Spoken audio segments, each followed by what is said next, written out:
अस्सलामु अलैकुम वरहमतुल्लाहि वबरकातुहू। रियल लाइफ टेलीविज़न के मुअज़्ज़ज़ सामिईन किराम व नाज़रीन अज़्ज़ाम, आप तमाम की खिदमत में मोहम्मद राशिद कुर्बानी के मसाइल नामी सीरीज़ का पार्ट नंबर 5 लेकर हाजिर है, जिसमें हम चंद एक मज़ीद मसाइल समझने की कोशिश करेंगे। मैं हस्ब आदत आपसे रिक्वेस्ट करूंगा कि वीडियो को बगैर स्किप किए शुरू से लेके आखिर तक मुकम्मल तौर पर देखिए, ताकि शरई मसाइल सही तौर पर हमारे अजहान में अजबर हो सकें, हमें याद हो सकें, और उस पर अमल करते हुए हम दुनिया व आखिरत की भलाई अल्लाह के फजल से इकट्ठी कर सकें। चुनाचे आज जो सबसे पहला मसला आपकी खिदमत में अर्ज करना है कि बाज़ जगह पर जानवर की वज़न के एतबार से ख़रीदो फ़रोख्त होती है, कि जैसे एक गाय है, ऊँट है या बकरा है।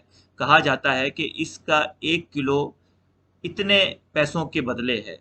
जब खरीदने वाले और बेचने वाले में इत्तिफाक हो जाता है तो उस जानवर का मुकम्मल वज़न कर लिया जाता है। तो उस वज़न की जो भी कीमत बनती है वो खरीदने वाला पेश कर देता है।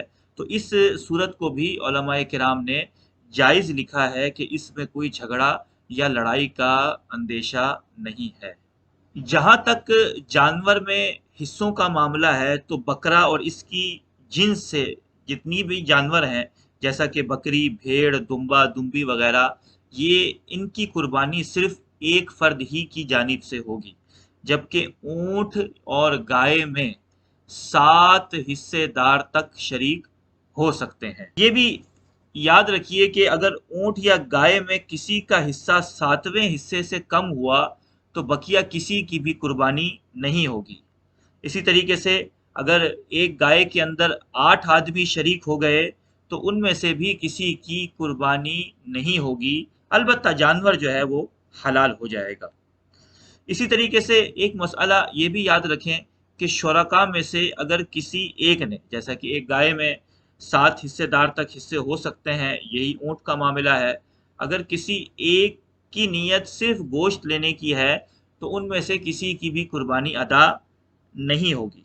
इसी तरीके से अगर शुरका में से, जैसा कि गाय के हवाले से मैंने वजाहत दी कि उसमें 7 हिस्सेदार तक शरीक हो सकते हैं, एक की नीयत इस साल की कुर्बानी की और बकिया के पिछले साल की कुर्बानी की नीयत है, उन पे कुर्बानी बाकी थी, उन्होंने नहीं की थी, तो जिसकी इस साल की नीयत है वो तो दुरुस्त है, और जो जिनकी बकिया साल पिछले साल की नीयत थी उनकी नीयत बातिल हो जाएगी, और उनके लिए ये गोश्त सदका करना होगा और उनकी ये नफली कुर्बानी करार पाएगी।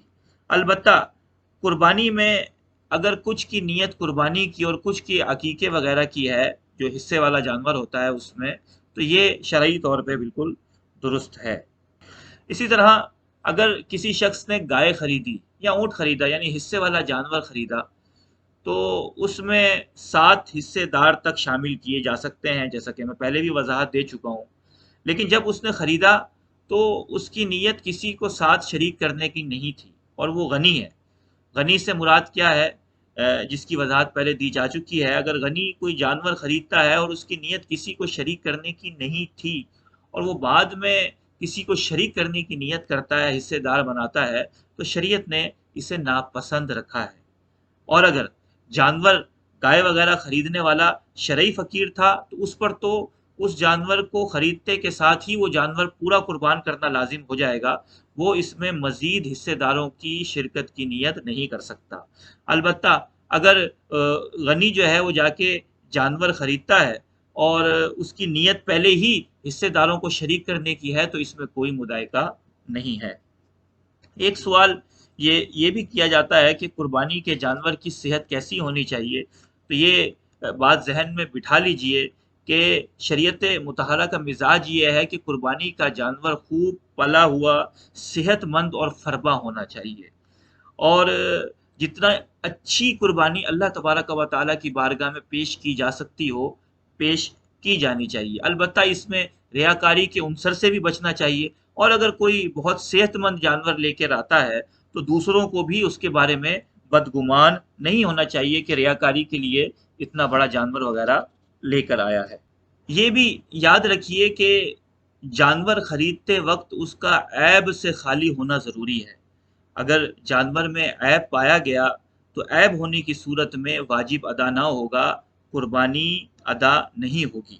وہ کون کون سے عیوب ہیں کہ جن کی وجہ سے جانور جو ہے وہ عیب والا شمار ہوگا اور اس کی قربانی نہیں ہوگی، جس میں سے چند ایک سنتے ہیں۔ جس کی ناک کٹی ہو، اندھے اور کانے کی، جس کے پیدائشی دونوں یا ایک کان نہ ہو، جس کا کان تہائی یعنی تیسرے حصے سے زیادہ کٹا ہو، جس کے دونوں یا ایک سینگ اگنے کے مقام سے ٹوٹا ہو، جس کی دم یا چکی ایک تہائی سے زیادہ کٹی ہو، اسی طرح اتنا لاغر یعنی کمزور کہ جس کی ہڈیوں میں مغز یعنی گودا ہی نہ ہو، اس قدر لنگڑا جو مقام ذبح تک خود چل کر نہ جا سکے، جس کے دانت نہ ہو۔ اگر بکری کی زبان کٹی ہو لیکن چارہ کھا سکتی ہو تو اس کی قربانی جائز ہے، ورنہ نہیں۔ جس بکری کا ایک تھن یا گائے کے دو تھن کٹے ہوں یا خشک ہوں، جس جانور میں اس حد تک جنون ہو کہ چرتا بھی نہ ہو۔ یہ عیب اور اس طرح کے عیب جس جانور میں موجود ہوں تو اس کو قربانی کے لیے پیش نہیں کیا جا سکتا۔ اس لیے جانور خریدتے وقت بھرپور احتیاط کے ساتھ جانور خریدنا چاہیے۔ ایک سوال یہ بھی کیا جاتا ہے کہ خصی جانور کی قربانی کا کیا حکم ہے؟ تو خصی جانور کی قربانی کو شریعت مطہرہ نے افضل قرار دیا ہے۔ اگر جانور میں بعد میں عیب پیدا ہوا تو اس صورت میں اگر وہ جانور غنی کا ہے تو وہ دوسرا جانور لے کر آئے گا، اور اگر شرعی فقیر ہے تو وہ اسی کی قربانی کرے گا۔ اور اگر بوقت ذبح عیب پیدا ہو گیا تو اس معاملے میں فقیر اور غنی دونوں برابر ہیں، وہ دونوں ہی اس جانور کی قربانی اللہ کے حضور پیش کر دیں۔ اگر جانور گم گیا، اگر وہ جانور غنی کا تھا تو وہ دوسرا جانور لے کر آئے گا اور اللہ کی حضور قربانی پیش کرے گا، اور اگر شرعی فقیر کا وہ جانور تھا تو اب اس کے ذمے قربانی پیش کرنا نہیں رہا۔ البتہ اگر جانور واپس مل جاتا ہے تو غنی کو اختیار ہے کہ دونوں جانوروں میں سے، یعنی جو نیا خرید کے لے کر آیا اور جو پرانا جانور جو گم گیا تھا ملا، ان میں سے کسی ایک کی بھی قربانی پیش کر دے، جبکہ شرعی فقیر کو دونوں جانوروں کی قربانیاں پیش کرنا لازم ہوگا۔